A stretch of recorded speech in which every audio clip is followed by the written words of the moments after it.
acelerados, sejam bem-vindos à minha Acelecasa para mais um episódio do Acelegui, um episódio muito especial que vocês pedem muito para a gente falar mais sobre simulador, sobre automobilismo virtual. Então eu vou mostrar um pouquinho aqui de dois jogos, o Automobilista, um jogo para PC, que é um jogo que a gente usa bastante como preparação até para Sprint Race, e depois, para dar umas dicas aí de pilotagem específicas de Interlagos, eu vou mostrar um pouco do Gran Turismo, que já tem ali alguns tempos de volta como benchmark. Então, se você quer se tornar um piloto melhor no seu simulador, se você quer se tornar um piloto melhor até no seu track day, aí para algumas dicas do mundo virtual, também se transportam para o mundo real. E se você quiser saber alguns macetes de Interlagos, fica ligado nesse Acelegui.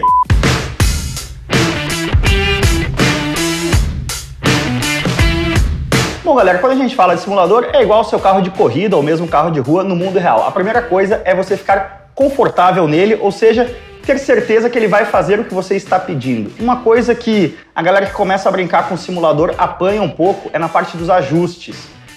Aqui no Automobilista, ó, já estou entrando aqui na parte de configurações. Você vê que aqui está no modo hardcore, que a gente chama, com tudo desligado. Eu acabo colocando um pouquinho de controle de tração e um pouquinho de freio ABS, porque a sensibilidade que você tem no mundo virtual nunca é igual à do mundo real. Então, às vezes, para diminuir um pouco o número de erros graves, vale a pena você ter um pouquinho de controle de tração e de freio ABS, já que essa sensibilidade não é a mesma do mundo real. Mas o mais importante aqui, ó, é vir nos controles e calibrar bem o seu controle. Aqui eu tenho o G29, uma coisa que é muito comum no controle default, né, o padrão quando começa, é essa movimento de centro aqui, ó, tá muito acentuado, então você acaba ficando meio que zigue-zagueando na pista. Então uma dica é você deixar o centro do volante, isso aí quando você calibra, meio morto. Então tá vendo aqui, ó, eu tô botando 90 graus no volante e olha o input ali, tá indo mais ou menos uns 20, 25%, isso torna o carro mais fácil de você guiar, de andar em linha reta, já te dá um nível de conforto maior. Outra coisa bem importante, calibração do acelerador, ó. Ter certeza de que você está usando o curso inteiro do pedal para encher o curso do acelerador, porque graduar a aceleração aqui, ó, 20, 30, 40, 50%, 60%, 70%, isso é muito importante na pilotagem no mundo real e também no virtual.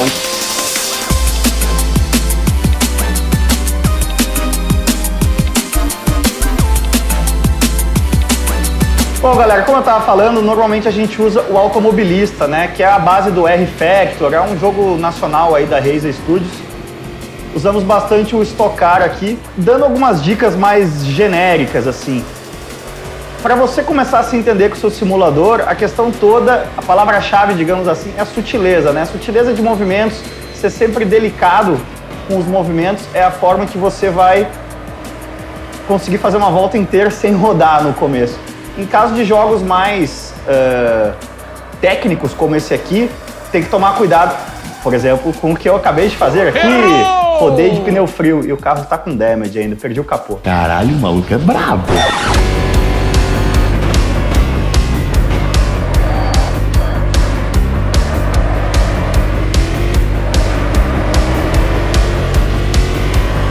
Como eu vinha falando, em relação a um jogo mais arcade, né? Você que está acostumado aí a jogar com o joystick normal e está começando a pensar em migrar para o simulador, o barato do simulador é que todas as graduações são analógicas, digamos assim, né? Você está sempre uma amplitude infinita, do 0 ao 100%, né? De todos os seus inputs, sejam eles de volante, acelerador ou de freio. E é saber dosar isso tudo que vai fazer com que você consiga se tornar um bom jogador de simulador. Uma outra coisa interessante é, para a galera aí que é mais vidrada em simulador e tudo mais, você tem que estar sempre atualizando. No caso de um jogo como Automobilista, né, você tem essa possibilidade, estão sempre saindo novos patches, né, que a gente chama. Então, por exemplo, esse Interlagos aqui já está desatualizado em relação ao que Interlagos realmente é hoje em dia. Então você, principalmente se você quer usar o simulador como uma ferramenta de treinamento para a pista no mundo real, você não pode deixar essas atualizações passarem. Eu vou mostrar aqui, ali no S do Senna, um caso bem clássico do que eu tô falando agora, ó. Vou frear aqui bem agressivo, uns 70. trazer para a zebra de dentro aqui na primeira perna. Agora eu vou tirar o pé, ó. Aqui eu consigo usar bem essa zebra de dentro da segunda perna do S. No simulador, no mundo real já não se consegue mais. No último GP Brasil, o pessoal ergueu aquela bananinha, diminuiu ali o tamanho da zebra interna, então muito cuidado para ver se, aliás, para manter sempre o seu simulador atualizado, para que quando você chegar na pista de verdade, você não tenha nenhuma surpresa. A etapa de Ribeiro da Sprint Race foi pródiga nessas surpresas aí.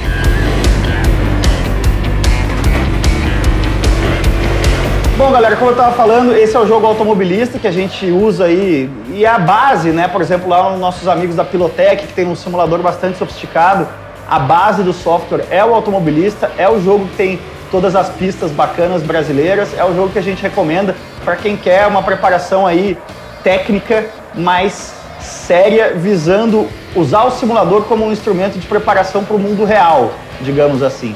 Mas para dar umas diquinhas gerais de pilotagem, sobre tanto pilotagem de simulador quanto pilotagem de mundo real e também de Interlagos especificamente, deixa eu mudar para o Gran Turismo aí, que lá a gente tem um tempo de volta de referência para vocês entenderem as dicas que eu estou falando.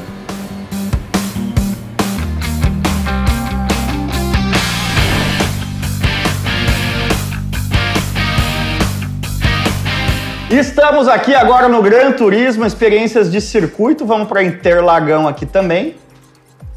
E se você é um acelerado que está interessado nesse vídeo, a gente presume que uma noçãozinha básica aí de simulador você já tenha. Então eu vou dar algumas dicas de pilotagem que valem também para o mundo real, para você efetivamente conseguir dar aquele salto e começar a impressionar os seus amigos, talvez. Então, por exemplo, aqui ó, em Interlagos, no desafio de uma volta, a gente está falando de 1:39 cravado como o tempo da licença ouro do Gran Turismo. Ou seja, se você virar na casa de 1:38 até 1:38.999, você vai ser um licença ouro. Eu presumo que você, a Celefã aí, que talvez tenha um simulador em casa ou que joga bastante, mesmo no joystick jogos de corrida, você não tenha muita dificuldade em chegar nesse tempo, nessa casa de 1:38. Mas um tempo efetivamente rápido, com esse carro aqui, Nissan GT-R Interlagos, já é algo mais na casa de 1:36, talvez até na casa de 1:35, então como chegar nesse nível de tempo de volta, então? Eu vou falando e pilotando ao mesmo tempo, que nunca é o ideal em termos de tempo de volta, mas existem duas técnicas de pilotagem muito importantes que, como eu falei, valem para o mundo real. A primeira é o que a gente chama de slow in, fast out. Põe em letras grandes aí na tela a edição. Pilotagem é física pura, né? Então você está sempre querendo fazer o quê? Frear o mais tarde possível, carregar o máximo de velocidade dentro da curva, ou seja, você quer ter a maior velocidade mínima possível no meio da curva e acelerar o quanto antes. Isso é o básico, isso é o princípio lógico da coisa. Só que muitas vezes essas três coisas, elas estão brigando entre si, deixando bem claro, às vezes se você frear tarde demais, você não vai conseguir acelerar tão cedo quanto você gostaria.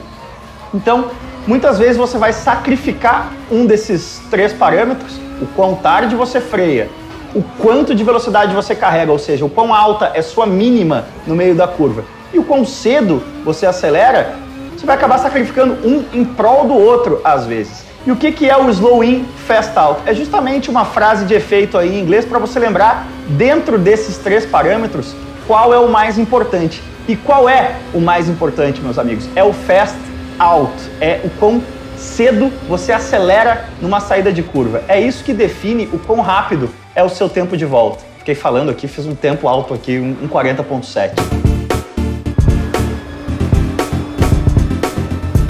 Mas então, demonstrando na prática esse princípio do slow in, fast out. Quando eu estou aqui com o Nissan GT-R GT3 Interlagos, eu posso até frear lá nos 50, no fim do S do Senna, mas olha como eu carreguei, agora eu vou ter que ser conservador na hora de dar o pé. E toda essa velocidade que eu perdi, digamos assim, por demorar a dar o pé na segunda perna do S do Senna, eu estou deixando de carregar na reta inteira. Então, principalmente quando você tem uma reta longa depois de uma curva, é quando você tem que priorizar muito o quão cedo você acelera. E às vezes ser até um pouco mais conservador no quão tarde você freia. Então, isso é o slow in, fast out. Na dúvida, priorize sempre o quão cedo você vai acelerar e não precisa se preocupar tanto assim com o quão tarde você vai brecar para uma curva.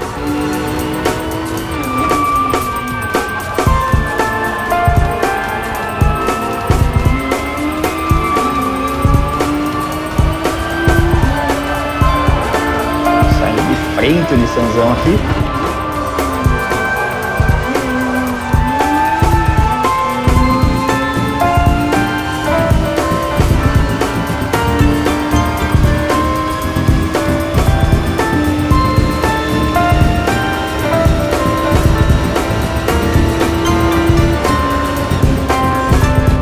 Um 35,9, ó. Falando com vocês, já deu para baixar de 36, por quê? Slow in, fast out, conservador na hora da frenagem e priorizando sempre o quão cedo você está dando o pé. Isso vale muito no caso específico de Interlagos, na curva da junção, porque você vai carregar isso tudo ali na reta dos boxes, café, até a freada do Oeste do Sena, e no próprio Oeste do Sena, porque a sua saída do Oeste do Sena você vai carregar até a sua freada lá do lago. Agora deixa eu dar mais uma voltinha aqui, ó, para mostrar uma outra técnica que em Interlagos especificamente é muito útil. E ela, de certa forma, complementa essa questão do slow in, fast out que eu tô falando, que é o short shift. Que é o quê? É você passar a marcha um pouco antes. Então aqui na freada do Oeste do Sena, eu uso até a segunda marcha para ajudar a parar o carro, mas aí quando eu venho para cá, se eu der o pé em segunda, eu vou rodar. Então eu já passo uma terceirinha cedo. Eu não estico a segunda. Isso me dá mais confiança para tracionar e botar o pé embaixo logo de cara. No caso desse GTR aqui, o short shift até é menos benéfico, digamos assim, porque ele é um carro de tração nas quatro. Mas quando você está com um carro de tração traseira, o short shift te ajuda muito a dar o pé com firmeza na saída de curva, com segurança. Então, técnicas que sempre vão te ajudar aí. Slow in, fast out, isso vale para tudo, mundo real e mundo virtual, e o short shift para você ter essa segurança justamente na hora de tracionar, saindo da curva, dando o pé ali com confiança, sem correr o risco de rodar, principalmente num carro de tração traseira. Então, alguns macetes específicos do traçado aqui de Interlagos. Oeste do Sena você freia ali na casa dos 70, demora para tomar, porque quanto mais tarde você tomar, mais para dentro dessa zebra você vai conseguir vir e mais espaço para fazer o slow in, fast out você vai ter na saída aqui da segunda perna do S e na curva do Sol.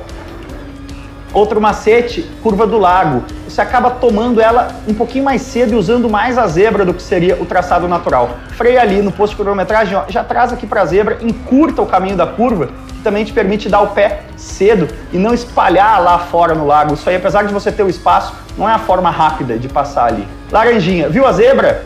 Pisa no freio, traz aqui em quarta marcha com esse carro. O laranjinha é uma curva que tem várias formas de você fazer, né? Entrada do miolo, usa bem essa zebra de dentro aqui, ó. Que na volta anterior, que foi rapidinha, eu não usei. Ó, por ter usado direitinho agora, eu já passei o carro fantasminha ali.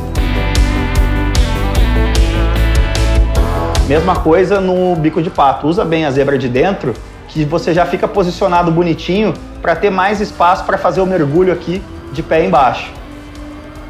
E na junção é a mesma coisa do lago, ó. Traz para a zebra de dentro, encurta a curva e usa essa zebra, que você vai também conseguir dar o pé mais cedo.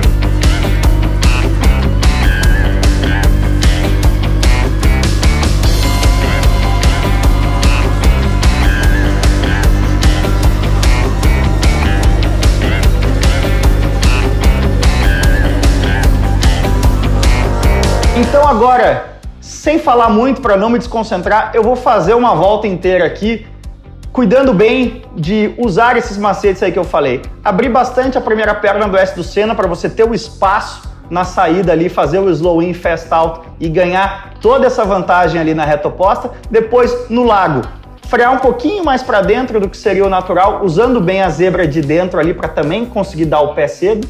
No laranjinha, frear assim que encontrar a zebra. Na entrada do miolo, usa bem a zebra de dentro. Na segunda perna, você não precisa frear também, uma levantadinha de pé ali permite você já encaixar o carro para a saída rumo ao bico de pato. E no bico de pato também usa bastante a zebra de dentro para você ficar na posição certa pro mergulho. Finalmente, na junção, mesma coisa do lago.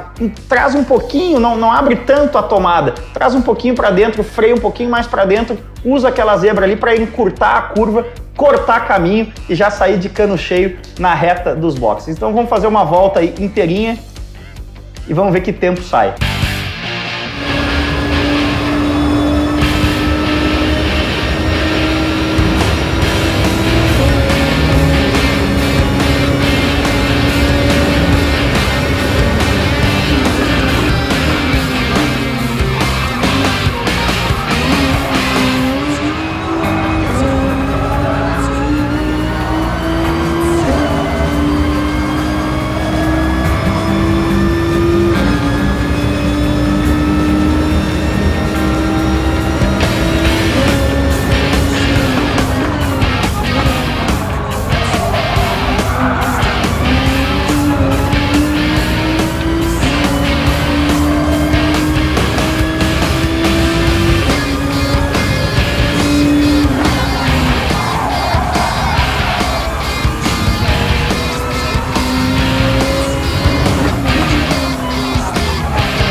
Tá aí, ó, 1:35.3, estamos quase 4 segundos mais rápido do que o jogo considera um tempo de ouro.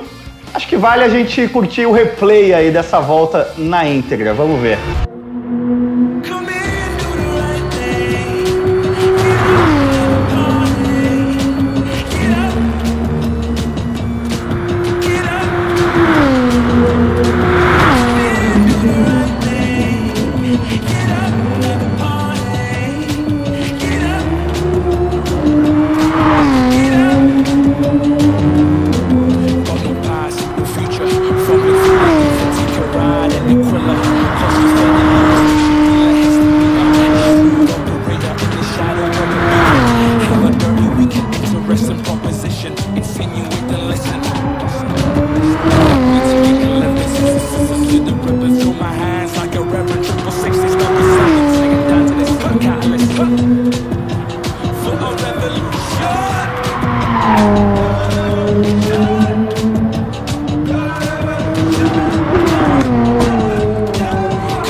Bandeirada aí pro GTR. Bom, galera, esse foi mais uma Seleguia. Esperamos que vocês tenham curtido aí as dicas para ser mais rápido no seu simulador, principalmente em Interlagos. E não se esqueça de curtir, comentar, compartilhar esse vídeo com seus amigos aí. A gente quer chegar a 1 milhão de acelerados o mais breve possível. E como mensagem final, se você tiver que lembrar de uma única técnica para aperfeiçoar aí a pilotagem, a sua pilotagem no dia a dia, é essa que eu falei aqui no início da nossa volta em Interlagos no Gran Turismo. Slow in, fast out. Prioriza sempre a sua saída de curva, o quão cedo você está dando o pé, que o tempo de volta vai descer com certeza. Valeu demais. Essa fera foi comer um rolls na hora de gravar. Brincadeira. Muito bem.